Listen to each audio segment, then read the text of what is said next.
المخرجين دلوقتي مش هم بتوع زمان. نعم. المخرجين دلوقتي مش هم بتوع زمان. انا عارفه ان مش هم بتوع زمان، في مجموعه، شباب طالعه، في مجموعه شباب مش كانت، عارفه، في مجموعه اللي هم اشتغلوا على نفسهم وكانوا مساعدين وكانوا زي محمد سامي مثلا. يعني انا بقابل الاستاذ محمد سامي كتير والله لسه ما حصلش نصيب ان احنا نشتغل مع بعض، وارد ان احنا نشتغل مع بعض. بس لما قلت لك اسمه، مين؟ لما قلت اسم محمد سامي وشك اتغير. اتغير؟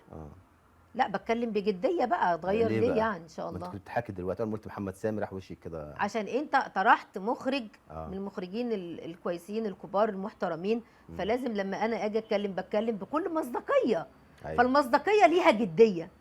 يعني شوف انا دلوقتي بضحك، لكن لما اجي اتكلم في المصداقيه يبقى لازم ابقى جد جدا، لان انت بتتكلم على شخصيه محترمه.